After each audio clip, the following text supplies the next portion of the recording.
అంటే ఎందుకన్నా సడెన్‌గా అంటే ఉద్యమంలో ఈ ఈ తెగులు ఎలా వచ్చిందంటే నిర్ణయం అంటే అంటే విచక్షణ రహితంగా చేయడం అనేది ఎట్లా మొదలైందసలు?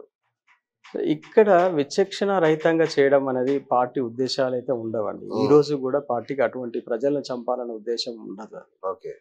అది మిస్టేక్‌లో జరిగినటువంటి ఇప్పుడు మీరు చెప్పిన 2 సంఘటనలు గూడా అవును. పోలీసు వాహనం అని అపోహబడి పేల్చేసినటువంటి సందర్భాలే ఉన్నాయి. ఓకే. తర్వాత ఇక్కడ అల్వాల్‌లో ఒకటి ట్రైన్ బర్నింగ్ గూడా అదేందంటే ట్రైన్ ఆ రోజు నిరసన తెలియజేయడం కోసం ట్రైన్ ఆపి జనాలనంతా దించేసి బర్న్ చేయాలని జెప్పేసి అనుకున్నారు. ఓకే. కానీ ఎవరైతే అక్కడ యాక్షన్‌ను లీడ్ చేసేటువంటి ఎవరైతే బాధ్యుడు ఉంటారో, ఆయన కమాండ్ సరిగ్గా అర్థం గాక, అప్పుడు ట్రైన్ మూవ్ అయితుంది. వీళ్ళు చైన్ లాగారు. ట్రైన్ ఆగిపోతుందక్కడ ఆ! స్టేషన్‌లో. ఆగిన తర్వాత ట్రైన్‌లో మొత్తం పెట్రోల్ అంతా చల్లేసి నిప్పంటించాలి. ఈలోపు ఏందంటే ఇంకొకతను ఉంటాడు. మొత్తం అందరిని బయటకి దించేసేయాలి. ఇది ప్లాన్ చేసుకున్నారు. చైన్ లాగిన తర్వాత ట్రైన్ స్లో అయిపోయింది. ఆ స్లో అయితున్నప్పుడు వీళ్ళేమనుకున్నారు ట్రైన్ ఆగుతుంది. మనం తొందరగా ఇది ముగించేసి వెళ్దామని చెప్పి అందరిని ఒక సైడ్‌కి తీసుకొచ్చారు. ఓకే. తీసుకొచ్చిన తర్వాత ఒకతను ఏం చేశాడు, అది ఇంకా ఆగకముందే ఈయన పెట్రోల్ పోసుడు మొదలుపెట్టాడన్నట్టు. అరెరే! ఆ! తర్వాత ట్రైన్ ఆగలేదు అప్పటికి. అట్లనే స్లోగా మూవ్ అయితుందన్నట్టు. ఆ టైంలో ఇంకొకతను ఏం చేశాడు, దాన్ని నిప్పంటించే అతను వ్యక్తి ఉంటాడు. ఆయన జనాలంతా ఎళ్ళిపోయారు గదా! పెట్రోల్ పోసి ట్రైన్ ఆగిపోతుంది. జనాలంతా వేరే బాక్స్‌లోకి ఎళ్ళిపోయారని చెప్పి ఆయన అనుకున్నాడు. అనుకోని ధన్మని దానికి అంటించేసారు. అంటించిన వాళ్ళు అందులోనే ఉన్నారు.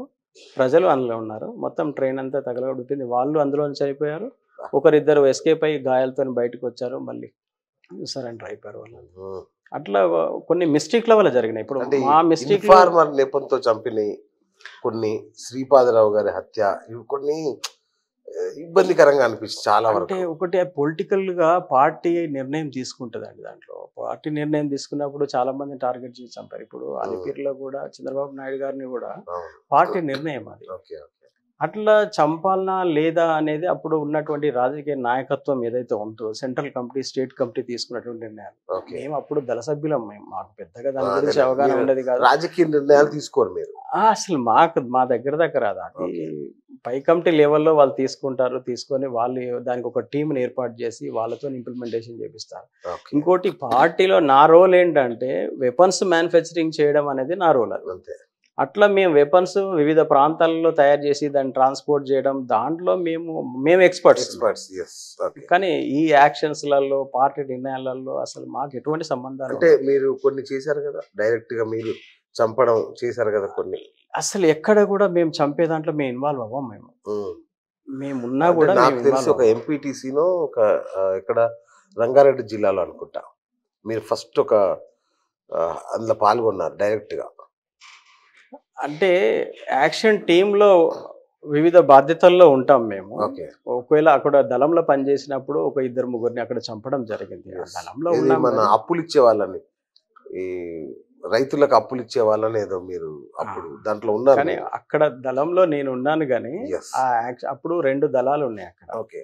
ఒకటి వచ్చేసి ఇటు వికారాబాద్‌లో తిరిగేటువంటి ఒక దళం ఉంది. ఓకే. ఇంకొకటి పరిగి సైడు అటు ఆహ్, తాండూరు సైడ్ తిరిగేటువంటి ఒక చిన్న ఓకే. ఎల్‌జీఎస్ అనేవాళ్ళు అప్పుడది. ఓకే. 5 మందితోని అట్లా 2 దళాలు పెట్టారన్నట్టు. ఇది వికారాబాద్‌లో ఉన్నటువంటి దళం ఏందంటే అక్కడ వంజర వడ్డీ వ్యాపారులని వచ్చేవాళ్ళు అక్కడ ఓకే. చాలామంది. ఆ! వచ్చేసి రైతులకు పంట స్టార్ట్ అయినప్పుడు ఒక రూ. 100 ఇచ్చేసి, పంట అయిపోయిన తర్వాత అంటే 3 నెలలకు రూ. 110, రూ. 120 అట్లా తీసుకునేవాళ్ళన్నట్టు. ఓకే. అంటే చాలా అధిక వడ్డీ అది. ఎందుకంటే ఒక 3 మంత్స్‌లోనే రూ. 10 వడ్డీ. అప్పుడు రూ. 10 వడ్డీ అంటే చాలా ఎక్కువ అది. నేను చాలా చెప్పేది 1992 విషయం. ఇప్పటికి కూడా ఎక్కువే అది. అది చాలా ఎక్కువ. రూ. అట్లా వాళ్ళ సిస్టమ్ అన్నట్టు అది. అబ్బా! ఆ సిస్టమ్‌లో ఆ ఏరియా అంతా గూడా ఈ వంజర వడ్డీ వ్యాపారులు ఇచ్చేవాళ్ళు. ఆ! అప్పుడు ప్రభుత్వం దాన్ని పెద్దగా పట్టించుకోలేదు. రైతులకు వేరే ఇట్లా లోన్స్ గాని, ఇవి గాని ఇప్పుడు ప్రభుత్వాలు కొన్ని స్కీమ్స్ పెట్టినాయి. రైతు అవును. బంధు అని ఇవన్నీ అవును. పెట్టినాయి. అప్పుడు అవును. ఇవన్నీ లేవు గదా! కాబట్టి వాళ్ళు అల్టిమేట్‌గా ఏందంటే వ్యాపారుల మీద వాళ్ళు ఆధారపడేవాళ్ళు. వడ్డీ హ్మ్. వ్యాపారుల మీద. అవును. అయితే అట్లా కొన్ని వేల మంది రైతులు వాళ్ళ దగ్గర అప్పులు తీసుకున్నారు. ఆ అప్పులు కట్టలేక భూములు గూడా వదిలేసుకున్నటువంటి తాకట్టు సందర్భం పెట్టేసింది. ఉందన్నట్టు అది. యెస్. కరెక్ట్. ప్రజలు మా దగ్గరికి తీసుకొచ్చిన ఫస్ట్ అక్కడ వికారాబాద్ ఏరియాలో ఏదంటే ఈ వంజర వడ్డీ సమస్యను బాగా ముందుకు తీసుకొచ్చారు. ఓకే. మేము అప్పుడు కొంతమందిని పట్టుకున్నాము, కొట్టాము, వాళ్ళని పంపించేసాము. అయితే వీళ్ళేం చేశారు, మేము చాలా మందిని పట్టుకొని కొట్టి పంపించిన తర్వాత వీళ్ళు మొత్తము వికారాబాద్‌కు షిఫ్ట్ అయిపోయారు.